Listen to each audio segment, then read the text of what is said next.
Hey, good afternoon, everybody. It's Charlie Bengel with Remax Allegiance. Today, our webinar is on tips to finish the fourth quarter strong. We're going to be working on a worksheet later today. To download that worksheet, check out the link on your screen, https://rem.ax/action plan. Go ahead and get that printed and ready because you're going to need it in a few minutes. So tip number one, getting your goals up and visual. We talk about goal setting a lot within our ecosystem. And today I want to talk about two goals. One of them is, how do you want to finish 2019 and how do we want to begin 2020? So for 2019, how much income, gross commission income, do you want at the end of the year? How many transactions would that take? And what would the volume be for the entire year? Get those numbers up and visual above your desk, on your bathroom mirror, wherever you need them to be, where you're going to see them regularly so it stays top of mind. Also, how many open houses do you need to reach that income goal in Q4? We know the three quickest sources of business are what? Open houses, for sale by owners, and expireds. All three of those sources of business are in the market, they want to be in the market, or they were in the market and would likely get back in the market if the terms are right. And of course, I'm talking about expireds there. So for example, how many open houses do you need in Q4 to reach your income goal? How many hours of prospecting do you need to reach your income goal? Hopefully you're doing an hour of prospecting per workday. We're about 5 weeks away from Thanksgiving, and we know that day before Thanksgiving, Thanksgiving Day, Black Friday are not going to be great prospecting days. We know right around Christmas is not a great time to prospect. So how many days or hours of prospecting do you need to do to reach your income goal for the remainder of the year? Here's a formula for you. 40 conversations, 40 business-related conversations should equal one transaction. So you should be able to do a little bit of math and try to figure out how many conversations you need to have to reach your income goal for 2019. How many networking events do you need to do? How many farming pieces do you need to send? Whatever works for you, figure out the frequency, and if it's working really well, double down on it. So for 2020, we talked about this on the coaches show yesterday with Coach Amy Lassett and I. How many pendings do you want to have on January 1st? How many pipeline buyers and sellers do you want to have on January 1st? How many coming soon listings do you want to have on January 1st? So we know that psychologically, December 31st is the end of the business year for us. But we also know that waking up with no pipeline on January 1st creates stress. So pendings, pipeline, coming soon listings, get those goals up and visual as well. Again, above your desk, on the bathroom mirror, whatever it takes. Tip number two, examine past strategies and tactics. In other words, where has your business come from this year? What's worked for you? What's not? Has farming been great? If so, should you send more postcards or mailers out? If open houses have been a great source of business for you, should you double down on them? Should you do, say, 2 on a Sunday? We can easily do an open house from noon to 2 and then pivot and do one from 3 to 5, for instance. If that's the way that you're meeting your buyers that are transacting, again, whatever works for you. How many of these can you do in the fourth quarter? Get intentional about doing what works. Be thinking about what worked for you. Year to date, double down on it. Tip number 3, plan your client event or social. Familiarity plus relevancy. Familiarity plus relevancy equals trust. We know that small events or big events, doesn't matter what kind of event it is, if executed well, you'll have a great return on your investment. Ask your service partners to help sponsor the events.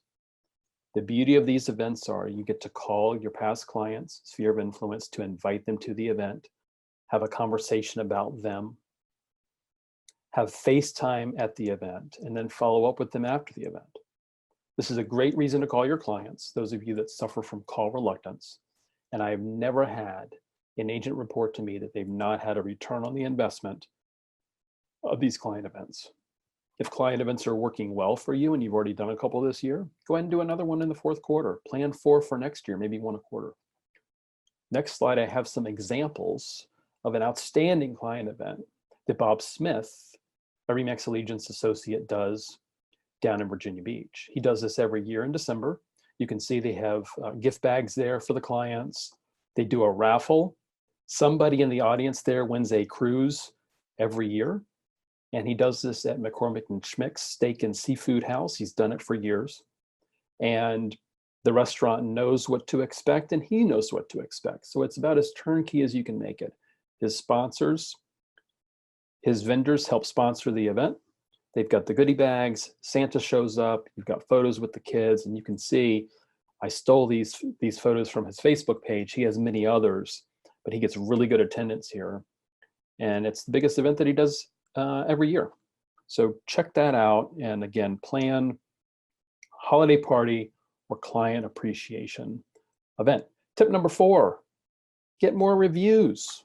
Not only get more reviews, but how recent are your reviews? Some of you know that one of my passions is travel.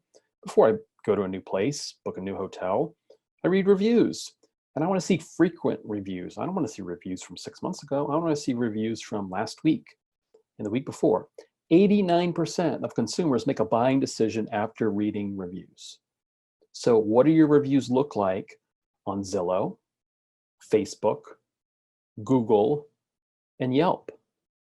Be mindful of that. If you've over-indexed on Zillow and you have tons of great reviews there and some of them are recent, then maybe pivot over to Yelp or Facebook or Google. And the beauty about Facebook and Google is there's not somebody checking or a computer checking to see if the people transacted with you. So why not have your lender partner or the agents in your office give you good reviews on Google and Facebook, because they know you're a great agent, they know you're great to work with, and they love to recommend you. They don't have to transact with you to give you a review on Facebook and Google. If you're starting from scratch, I would recommend doing Zillow reviews, because Zillow still gets 70 million eyeballs on it every month. Remember, if a review is more than 90 days old, it has less relevancy to the person reading it.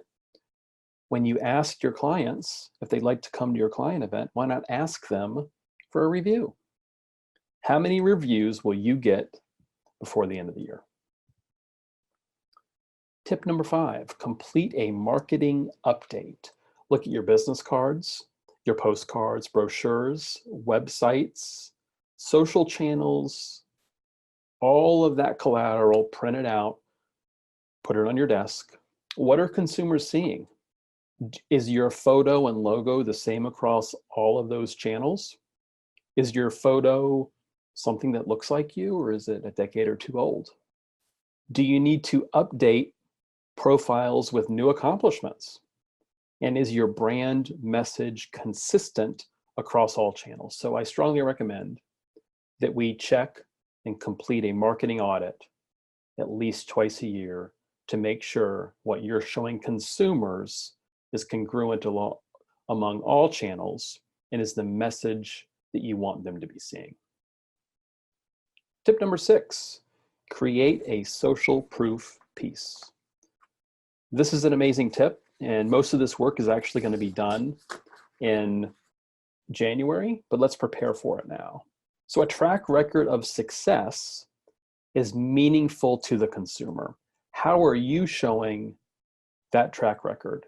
You can plot your closings on Google Maps, and you can say something like, who you work with matters, or thanks for the X number of families who allowed me to help them with their real estate goals in 2019. So this is one example from an agent. You can see that she does a lot of business around this particular town. This is a flyer that she created. I have another example of somebody that I work with in Iowa.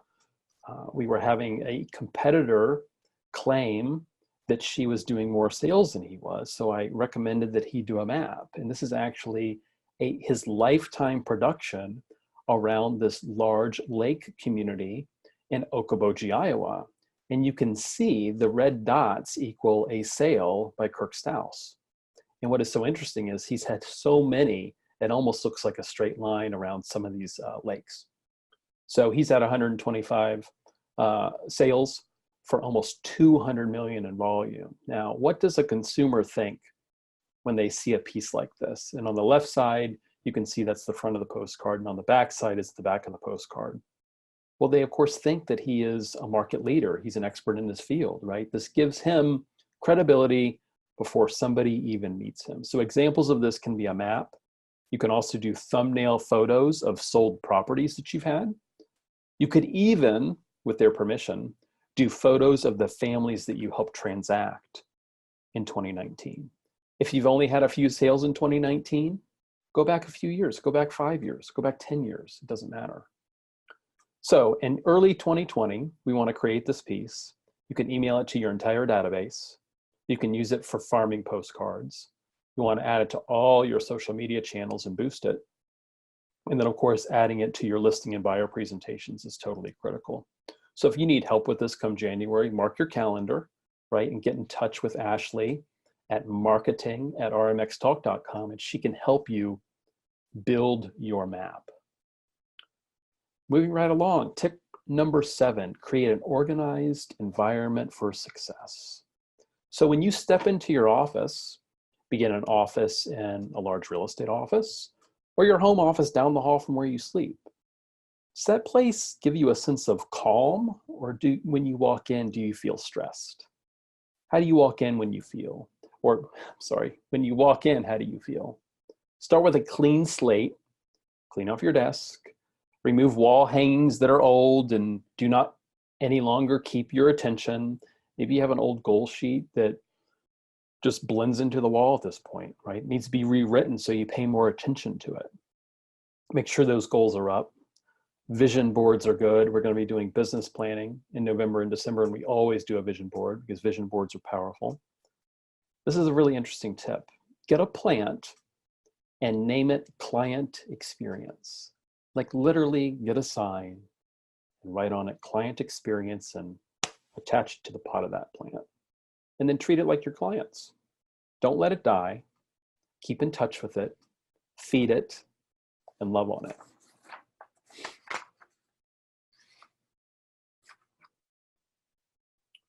Next up, tip number 8, create a 90-day plan of action. So again, you can download today's worksheet by going to this link. We're going to dive right into the worksheet now, have this divided into different slides. So what's your GCI goal for the next 90 days? How much money do you want to make? And how many transactions would that be? And what would that volume be as well? And then it's really hard to say that taxes are a goal, but from the GCI that you're going to earn, from the commission that you're going to earn, what's going to come out due to taxes? What are you going to put towards other expenses, business expenses, your real estate office, et cetera, et cetera? We're talking business expenses here, not personal expenses. So what's your total net goal? What is that number? And from that, how much money do you want to put towards savings? And how much do you want to put towards debt reduction? And then why? When we're distracted with the holidays, when the weather's not as good as we want it to be, and that alarm clock goes off in the morning, why are we getting up? Why are we getting up in the fourth quarter? Do we have kids that we need to put through college? Do we have aging parents that need our help? Do we want to buy a Tesla? Do we want to save for a down payment on a lake house? Do we want to take the family to Hawaii in February when the weather's not great, right? So whatever your why is, you can fill that out in this section. And then in order to reach your income goal, how many listings do you need to take? And how many listings do you need to sell? And then where are these listings coming from? So one example here that I have for you is expireds. Others, of course, are past clients, sphere of influence. You can certainly get listings online. You can get listings as referrals from other agents. You can get listings from open houses. Those of us that have been in the business for a while know that it's not uncommon for neighbors to come by and check out our open houses. If you build rapport with those neighbors, they're going to call you when it's time for them to sell. So how many listings do you need to take, and from what source of business do you need to take it from? Moving on down to buyers. So if my goal is to sell 10 houses in the fourth quarter and 5 of them are going to come from listings, the other 5 are going to come from buyers. And where will the buyers come from? Same example as before, right? They can come from open houses. They can come from online. They can come from past clients, sphere of influence, et cetera, et cetera. You get my point. So you're going to fill out the source of business and then how many sales you're going to get from each source of business. Moving on down, good questions to be asking yourself and sharing with me or your accountability partner, a coach if you have one, or even your managing broker. Where do you need to go all in and focus this quarter? It's more than likely a source of business that you need to go all in. If something has worked, like we talked about a few minutes ago, let's double down on it. What's the project you're finally going to complete? We know we all have projects that are hanging over our heads. What's the one that you really want to get done before the new year? Third question, what are you going to do for the first time this quarter? What's something that you've wanted to begin and you've just not had the time, or you've not been focused on it? What are you going to do for the very first time this quarter? By the way, this doesn't have to be a business goal. It could be for the very first time, I want to start going to the gym 3 days a week. I want to cut my calories. I want to stop eating sugar. That's tough to do in the fourth quarter. 3 more really good questions. What systems are you using or improving that allow you to do things a little faster? For those of you that are not using a CRM, I would implore you to put CRM down here. Choose a CRM. If you are the RE/MAX, the CRM of choice will be the free Booge platform. But begin to use a CRM system and have a goal of getting in there and using it every day and being disciplined about taking notes when you have conversations with your clients. Taking notes and then referring to them in the future makes you look like a total rock star. That's one example. There's many other examples of systems that you want to use or improve that can make you do things a little faster or even a little better. Next, where do you need to say, this needs to stop? It's a bad habit. It's a lack of time management. It's a lack of discipline. It's allowing the events of the day to get in the way of prospecting. A lot of us struggle with that. So what are you going to write on these couple lines that you need to stop doing? The last question of the day, I want my coach to hold me accountable for the following. What is that? Is it hours of power prospecting? Is it using that CRM? Is it getting that project started? Whatever it is, jot it down. And like I said, even if you don't have a coach, share that with your spouse, share that with an accountability partner, a manager. The more the merrier, the more the merrier. I would love to see your filled out worksheets. You can send them to me at charlesbengel@remax.net. So we want 2020 to be our best year ever. And we know that it's possible if we finish 2019 strong and have a pipeline going into 2020. Look for business planning classes coming up in November and December. Hope to see you at those. And I hope you got a lot from today's quick